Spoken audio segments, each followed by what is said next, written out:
Panalo, Alex Ella muling ginulat ang mundo matapos magtala ng solidong opening win sa Jingshan Open. Ang top-seeded Filipina tennis star ay umarangkada laban sa Belarusian na si Aliona Falei. Tinapos ang laban sa 2 sets lamang, 6-3-7, para kumpirmahin ang kanyang matatag na porma sa kompetisyon. Mula sa unang set, kontrolado na ni Alex ang ritmo ng laban.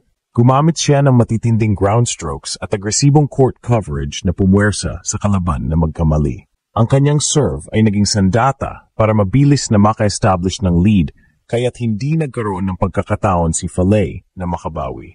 Sa score na 6-3, malinaw na ipinakita ni Alex ang kanyang kumpiyansa at maturity bilang top seed.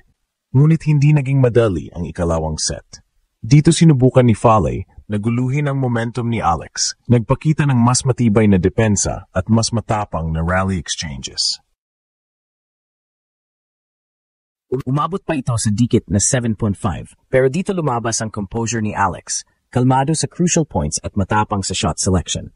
Pinakita niyang kaya niyang mag-clutch under pressure, isang katangian na mahalaga sa mga mas malalaking torneo. Ang panalong ito ay higit pa sa simpleng scoreline. Ipinapakita nito na ang training at maturity ni Alex mula sa kanyang mga kampanya sa Grand Slam qualifiers hanggang sa kanyang matagumpay na run sa W100 tournaments ay nagbubunga. Siya ay hindi na lamang itinuturing na up-and-coming player, kundi isa ng tunay na contender sa women's circuit.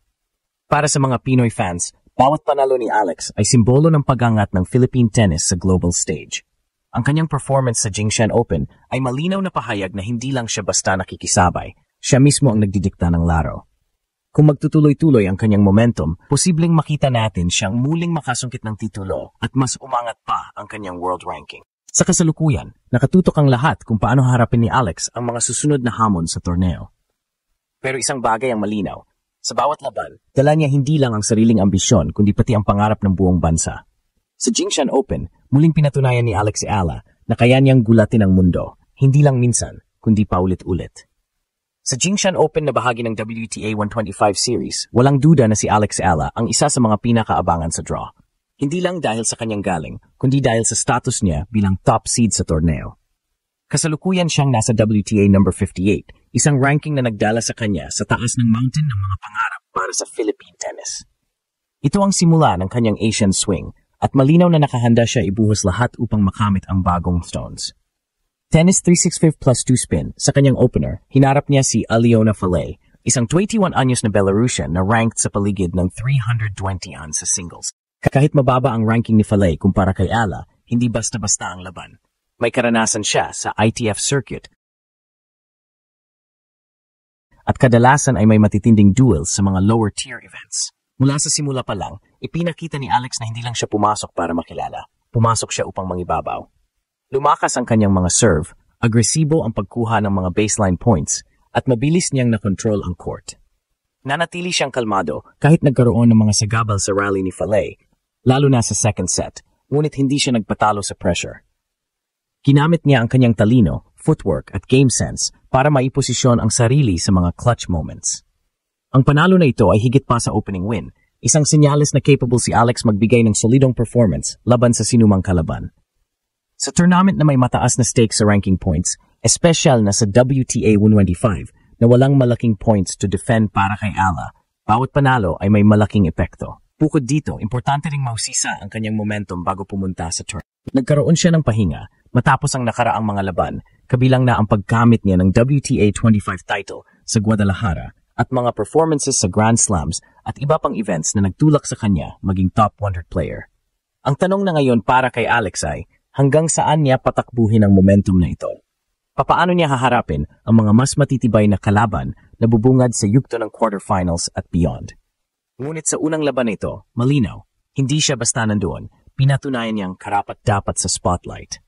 Ang unang panalo ni Alex Ella sa Jingshan Open ay hindi lang simpleng pagsulong sa second round, kundi isa ring malinaw na indikasyon ng kanyang tumitinding presence sa WTA circuit.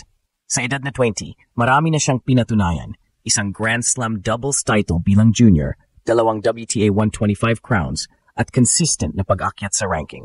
Ang opening win laban kay Aliona Falei ay nagpatibay sa narrative na hindi na siya itinuturing na up-and-coming lang, kundi isa ng legit contender sa mas mataas na antas ng women's tennis.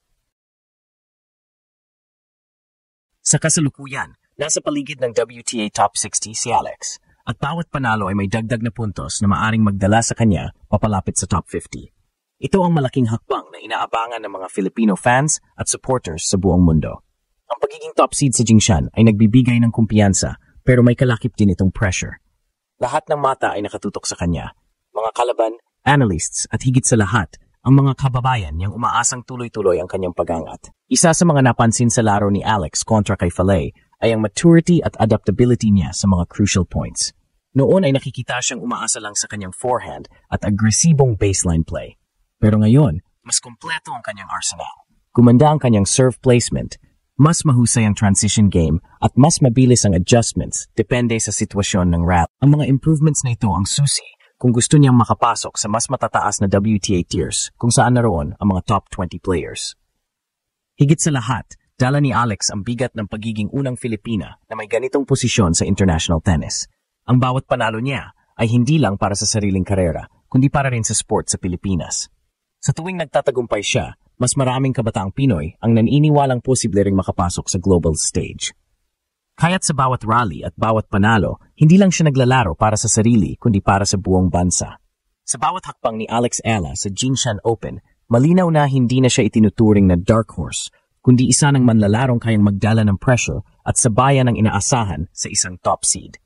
Ang kanyang opening win ay hindi lamang simpleng panalo. Ito ay pahayag na handa siyang makipagsabayan sa mas matataas na level ng kompetisyon. Sa edad na 20, hawak na niya ang maturity at experience na bunga ng kanyang paglalakbay mula ITF circuit hanggang sa WTA 125 stage. Ngunit ang tunay na hamon ay nasa consistency. Ang mga susunod na laban ay tiyak na magiging mas mabigat, lalo na't mas matitinding seeded players ang makakasagupan niya. Dito masusukat kung paano niya gagamitin ang kanyang composure at bagong armas sa court upang manatiling kompetitibo. Kapag nagawa niyang ipakita ang parehong kalidad ng laro laban sa mas malalakas na kalaban, mas lalo siyang magiging credible candidate para pumasok sa top 50 sa WTA rankings. Para sa Pilipinas, bawat tagumpay ni Alex ay nagsisilbing inspirasyon. Siya ang patunay na kaya ng isang Pinay na makipaglaban at magwagi sa pinakamalalaking entablado ng tennis. Ang kanyang journey ay hindi lamang tungkol sa sariling pangarap, kundi simbolo ng pagangat ng Pinoy sa global sports scene. Kung magtutuloy-tuloy ang kanyang momentum sa Jingshan Open, maaring hindi lang ito basta titulo ang nakataya. Posibleng ito ang simulang kanyang pag-transition mula rising star tungo sa pagiging established global contender, isang tunay na kinatatakutan at iginagalang sa women's tennis. Sa ngayon, malinaw, ginulat na naman ni Alex Ela ang mundo at ang kanyang laban ay ngayon pa lang nagsisimula.